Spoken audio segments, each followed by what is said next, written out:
Hola a todos y bienvenidos de nuevo a nuestro canal.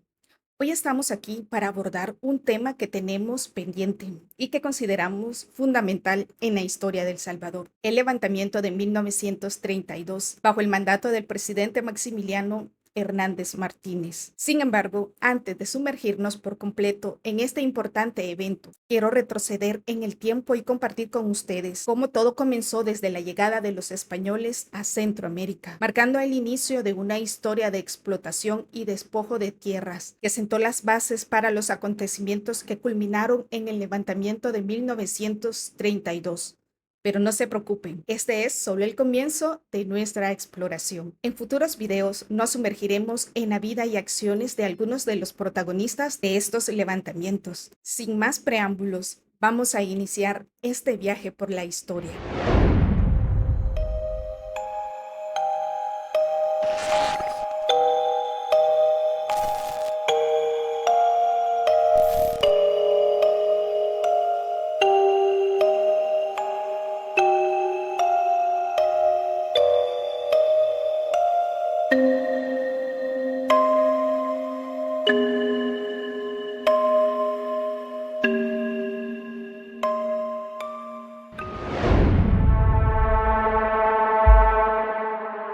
Para entender la historia de El Salvador, retrocedamos en el tiempo. Los españoles encontraron resistencia al llegar a Centroamérica, pero eventualmente sometieron la región.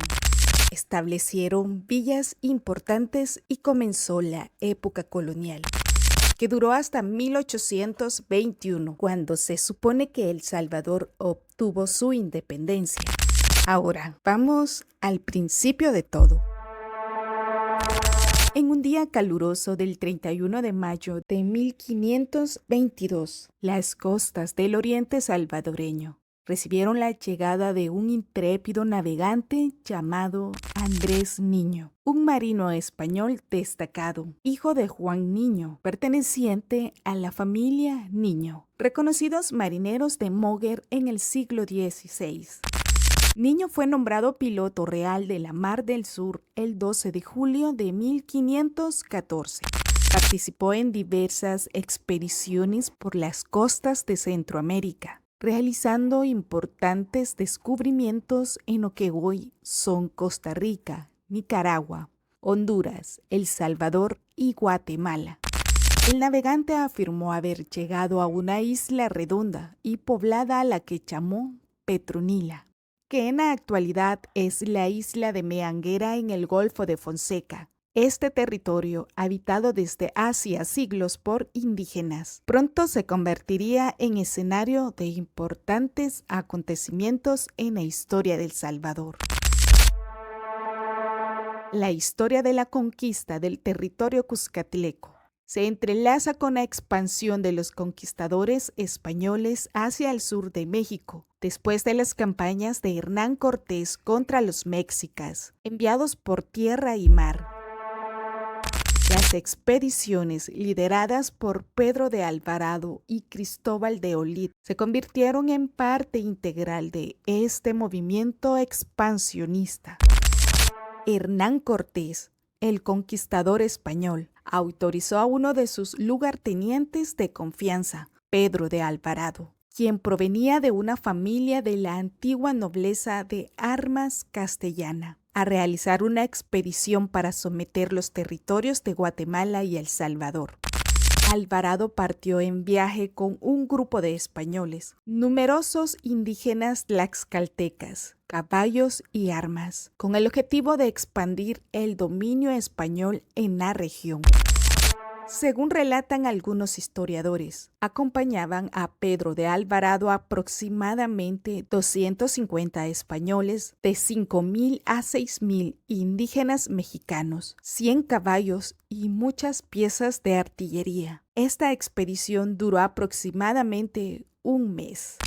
Pedro de Alvarado, un personaje de contrastes, destacaba por su gallardía, valentía y audacia, pero también por una crueldad y ambición desmedida. En junio de 1524, Pedro de Alvarado se aventuró hacia el territorio salvadoreño, atraído por la fama de riqueza, aunque pronto descubrió que ésta no residía en metales preciosos, sino en la tierra misma.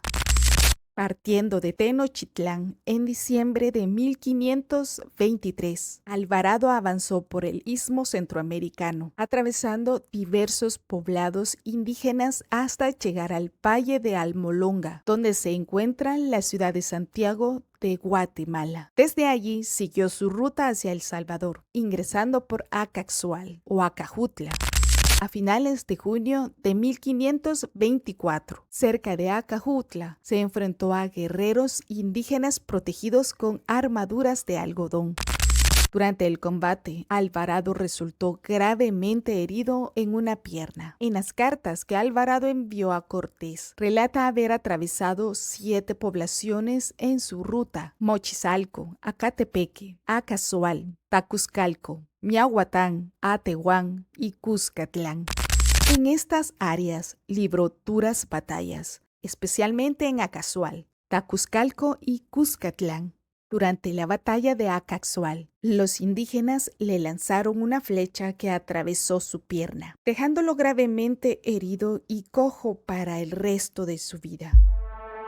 En sus propias palabras relató: muchos españoles resultaron heridos, incluyéndome a mí. Recibí un flechazo en la pierna que me dejó lisiado, con una pierna más corta que la otra por unos 4 dedos.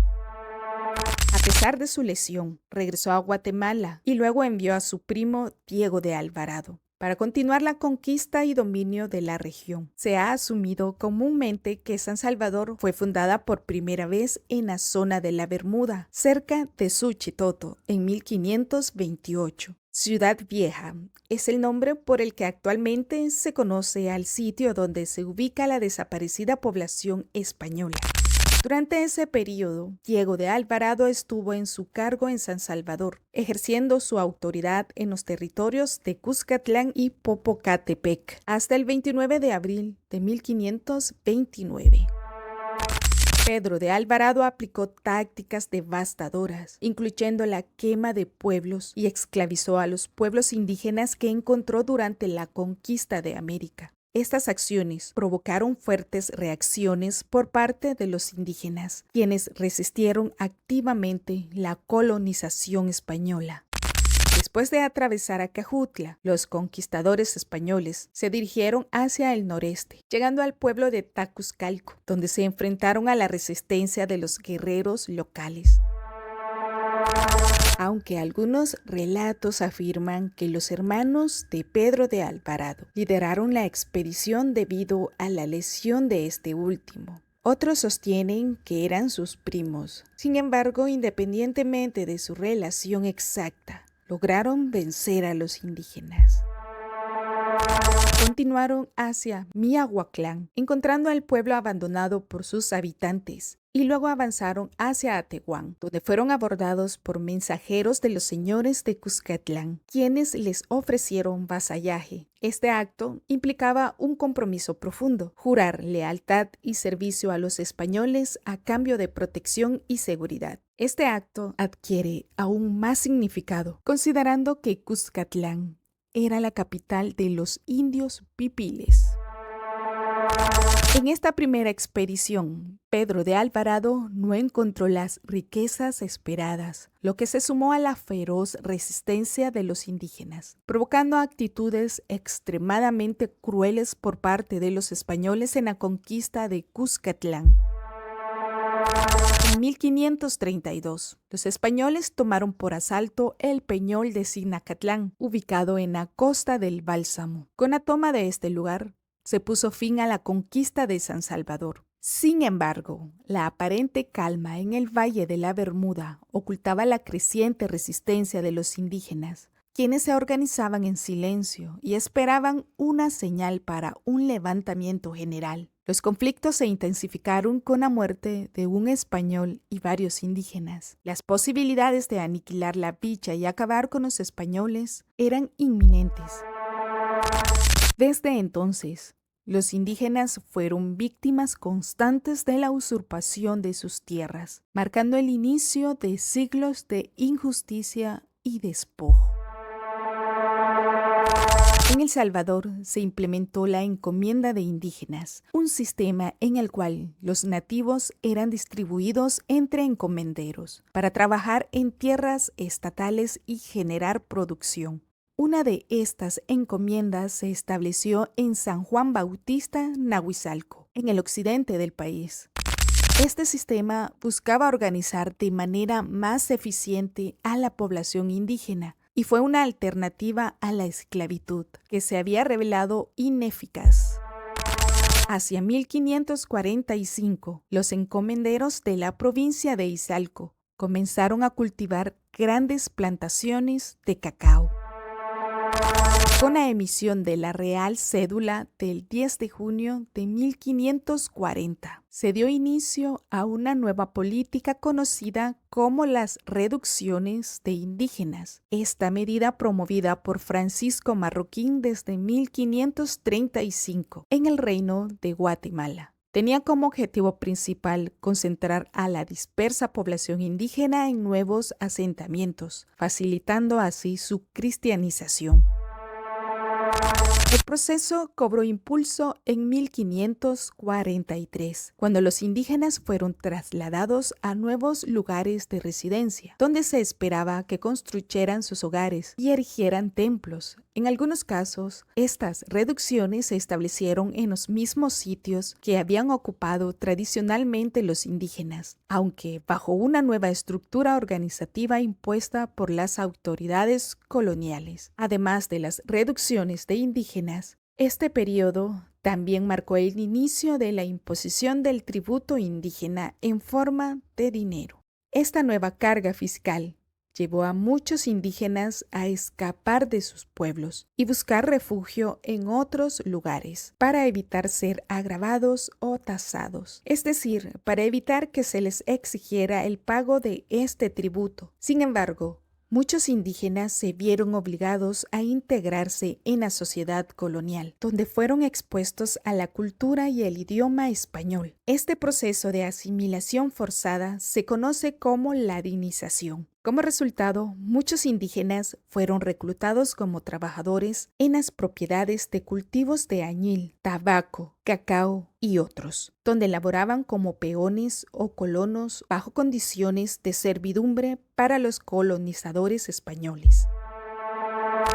Durante el periodo de 1545 a 1581, las enfermedades devastaron la población indígena de El Salvador y de toda Centroamérica. Estas epidemias, algunas de origen africano, golpearon de manera desproporcionada a los indígenas, quienes carecían de inmunidad frente a estas nuevas enfermedades introducidas por los europeos. Entre las más mortíferas se encontraba el cocolixtli y el matlazáhuatl, acompañadas de síntomas como hemorragias nasales y dolores de cabeza intenso, seguidos de la muerte después de 3 días de agonía. Además, enfermedades como la viruela, el sarampión, el cólera y la peste, provenientes de Asia, también causaron estragos en la población. Estas enfermedades desconocidas en Mesoamérica antes de la llegada de los europeos diezmaron aproximadamente el 90% de la población indígena en México y Centroamérica.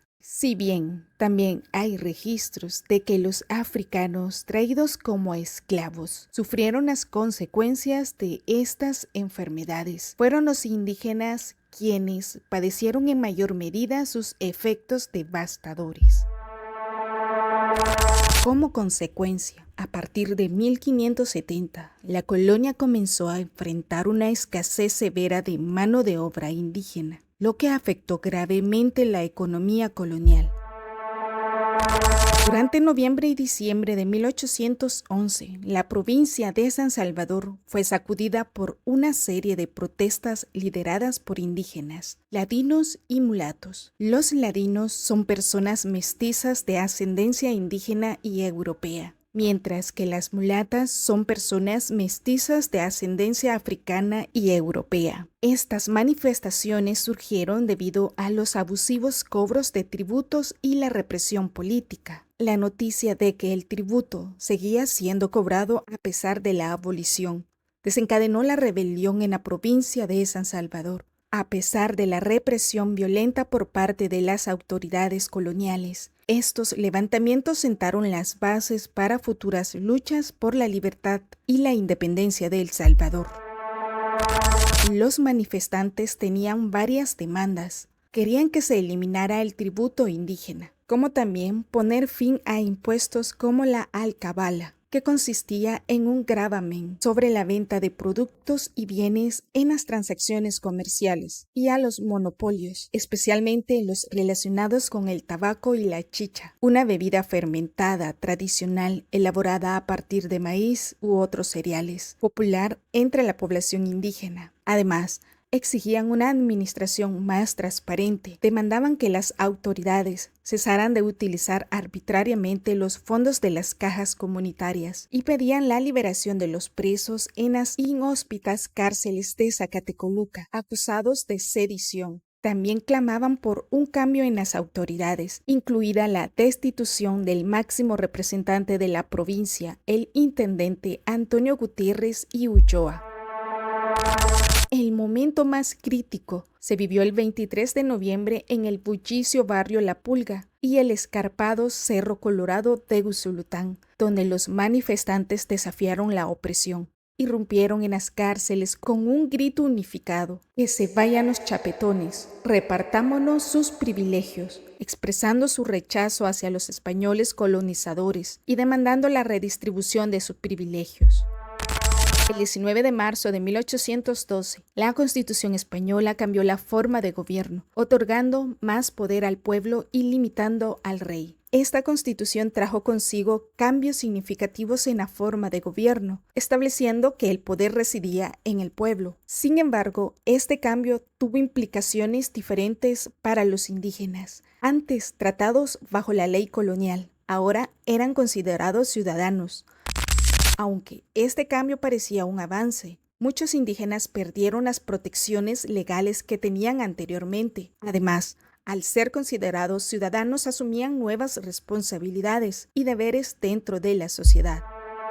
Tras la independencia de 1821, una nueva élite conformada por blancos y mestizos emergió en El Salvador, buscando consolidar su poder político y económico. Sin embargo, enfrentaron resistencia por parte de las comunidades indígenas, cuyas tradiciones y estructuras sociales no encajaban en su visión de desarrollo. Para justificar su dominio sobre la población, esta élite difundió un discurso que retrataba al indígena como ocioso y vicioso, mientras presentaba al ladino y al blanco como trabajadores y virtuosos. Así, se promulgó una ley contra la vagancia que obligaba a la población a trabajar en las haciendas cafetaleras. Esta ley, en realidad, tenía un doble propósito: asegurar una mano de obra barata para las plantaciones de café y mantener el control social sobre la población rural. Al mismo tiempo, prevenía posibles estallidos de violencia por las condiciones de vida precarias y las demandas de mejores condiciones laborales. De esta manera, la ley contra la vagancia se convirtió en un instrumento de opresión, perpetuando la explotación de las clases menos privilegiadas y consolidando el poder de la nueva élite en El Salvador. Tras la independencia de España en 1821, los criollos, descendientes de Europa, nacidos en América, asumieron un papel destacado en El Salvador. Ocupaban cargos de liderazgo en el gobierno y controlaban la economía del país, considerándose a sí mismos como la clase dominante en la sociedad colonial. Sin embargo, la situación de la población indígena y ladina no mejoró significativamente bajo el dominio criollo, lo que provocó tensiones sociales y conflictos, como la insurrección de los Nonualcos, liderada por Anastasio Aquino en 1832 hasta 1833. En este contexto de injusticias arraigadas y luchas sociales, la figura de Anastasio Aquino se alza como un símbolo de resistencia y búsqueda de justicia. No obstante, en este video no profundizaremos en su vida, sino que nos centraremos en la realidad que enfrentaban los indígenas en El Salvador. Después de la insurrección, en 1876, Rafael Saldívar se convirtió en presidente y cambió las reglas sobre la propiedad de la tierra. Eliminó los ejidos, que eran parcelas de tierra que las comunidades usaban juntas, y las tierras comunales, que eran compartidas por todos en una área. Esto permitía que unas pocas familias tomaran el control de grandes extensiones de tierra. lo que causó más desigualdad. Durante su gobierno se estableció una constitución en 1886 que promovía ideas liberales. Sin embargo, el poder económico seguía en manos de unas pocas familias, muchas de las cuales eran de origen europeo y controlaban la producción de café en El Salvador. Continuando con el enfoque en la realidad de los indígenas en El Salvador, es crucial entender cómo la explotación económica era una parte fundamental de sus vidas. Eran forzados a trabajar en condiciones de servidumbre o esclavitud en las plantaciones de café y caña de azúcar, perpetuando así su pobreza y falta de esperanza. Esta realidad los dejaba atrapados en la pobreza perpetua, sin esperanza de escapar de su situación.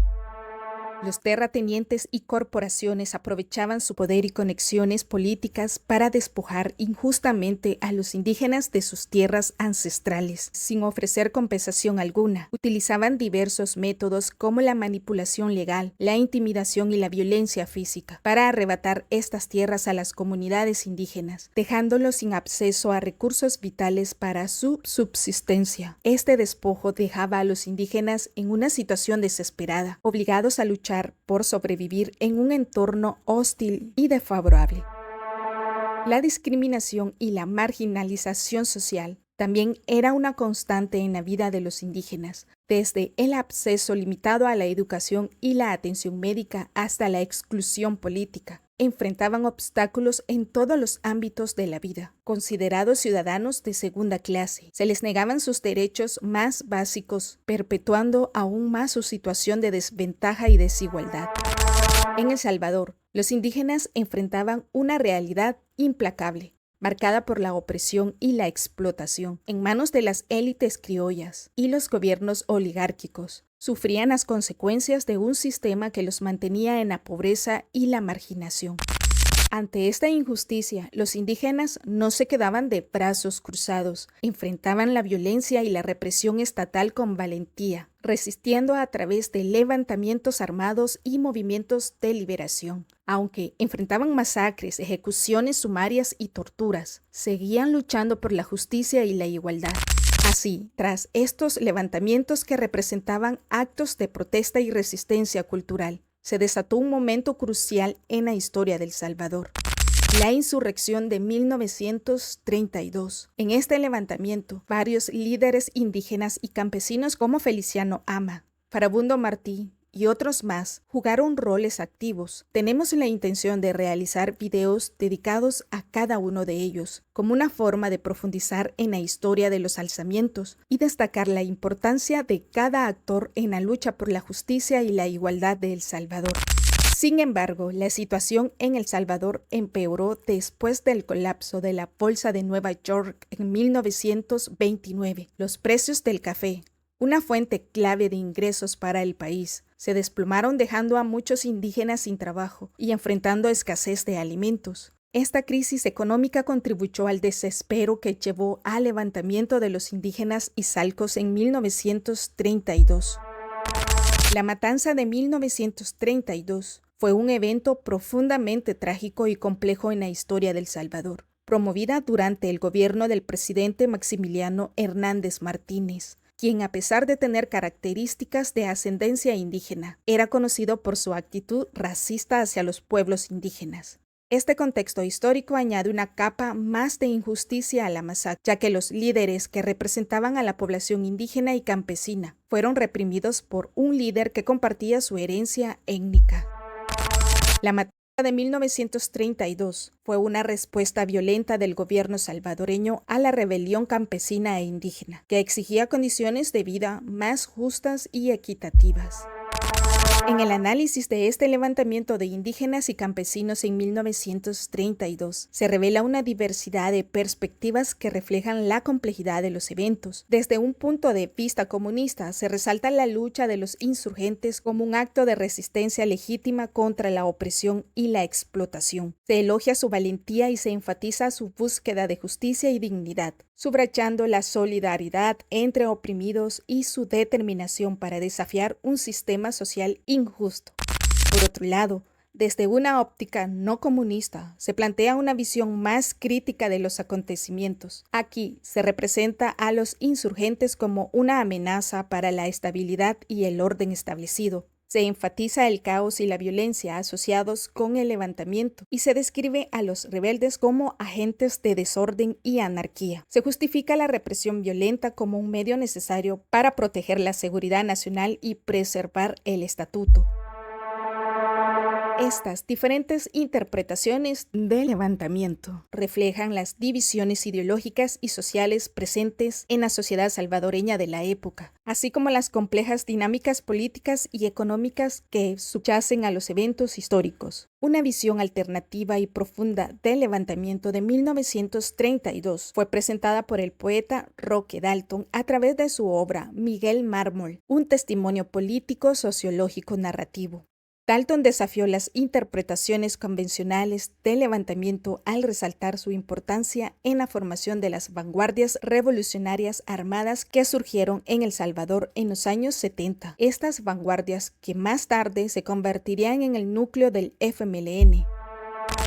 Encontraron en la rebelión del 32 una fuente de inspiración y legitimidad para su lucha por la liberación nacional durante la guerra civil que se extendió desde 1980 hasta la firma de los acuerdos de paz en 1992. La obra de Dalton contribuyó a contextualizar históricamente la rebelión de 1932 dentro del panorama político y social de El Salvador, destacando su influencia duradera en el movimiento revolucionario del país. El análisis del historiador Héctor Pérez Brignoli en Indios comunistas y campesinos, la rebelión de 1932 en El Salvador, profundiza en las consecuencias del levantamiento de 1932 para las culturas indígenas salvadoreñas, especialmente los pipiles de Izalco. Tras este periodo tumultuoso, las comunidades indígenas pasaron a vivir en un estado de clandestinidad y prohibición, donde hablar en náhuatl, vestir trajes típicos o practicar tradiciones pipiles era motivo de persecución y represión por parte de la Guardia Nacional, la Policía de Hacienda y grupos paramilitares. Este sombrío panorama sumió a la cultura pipil en el ostracismo, despojándola de su vitalidad y forzando un proceso de ladinización en el occidente del país. Los sobrevivientes de la rebelión se vieron obligados a huir hacia el oriente de El Salvador o hacia Honduras para escapar de la implacable represión. Incluso el simple acto de hablar en pipil se convirtió en sinónimo de simpatía con el comunismo, lo que aumentaba el riesgo de ser marcado como rojo y perseguido. La oligarquía salvadoreña, en un intento por eliminar cualquier vestigio de resistencia cultural, aprovechó el temor a la barbarie comunista para llevar a cabo una campaña sistemática de represión y control sobre las comunidades pipiles. Este periodo marcó una dolorosa página de la historia salvadoreña, donde la identidad indígena fue reprimida y silenciada en aras de mantener el poder de la élite dominante.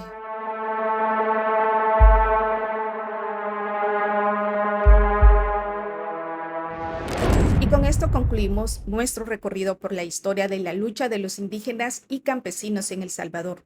Como este es un tema antiguo y complejo, es posible que no haya cubierto todos los detalles importantes. Si tienen más datos o historias que quieran compartir, por favor, déjenlos en los comentarios. Espero que hayan encontrado este viaje informativo y revelador. Recuerden darle like si disfrutan del contenido y suscribirse al canal para no perderse futuros videos. Además, los invito a unirse a nuestro grupo en Facebook para seguir explorando temas relacionados y compartir sus ideas para nuevos videos. No olviden dejar muchos comentarios, ya que esto ayuda al algoritmo de YouTube a recomendar este video. Los enlaces a mis redes sociales y al grupo de Facebook los encontrarán en la descripción del video. Nos vemos en la próxima aventura histórica.